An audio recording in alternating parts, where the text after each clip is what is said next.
I'm Hallie Jackson in Washington. We want to take you live to the White House, where the press secretary, Caroline Leavitt, is holding the first scheduled press briefing since the start of that war on Iran. We expect that to be, of course, a dominant topic in this Q&A with reporters here. It comes as we're learning some new details today about the timing behind the decision to try to launch strikes on Iran. We've got our team standing by. I want to listen in just briefly. Not sure if she started on Iran or another topic. Let's listen for a second. Facilitated the killings of Americans. They chant death to America and fund other radical terrorists who attack our country and are seeking to destroy Western civilization itself. These terrorists seized our embassy and took 66 Americans hostage in Tehran. They slaughtered 241 U.S. service members with a truck bombing in Beirut. They killed and maimed hundreds of American service members in Iraq. And this is just a small fraction of their blood-soaked record.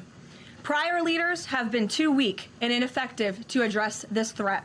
Some, like Barack Hussein Obama, even said... So the press secretary there kind of talking through some of the run-up to this. Let me bring in Monica Alba, who's joining us now, because, Monica, there have been a number of developments here. We heard from the defense secretary earlier this morning about some of the military operations here. We know that there is an immediate need to try to get Americans out of the region who are effectively stranded there, Monica. They are stuck, and the State Department has been working on this. The president, when pressed about this, suggested it's because the strike happened so quickly they were not able to evacuate properly.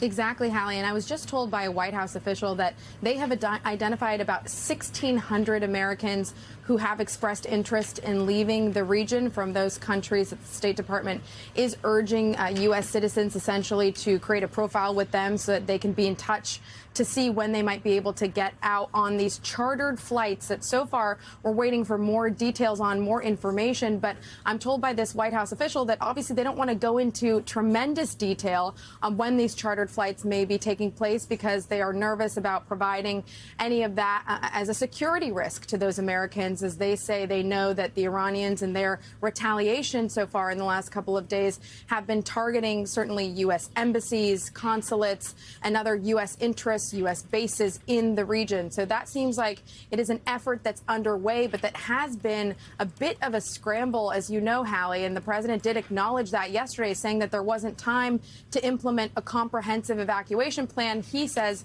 because of how quickly this all came together. So yesterday, you had Secretary of State Marco Rubio and other top officials really stressing that this situation is fast moving and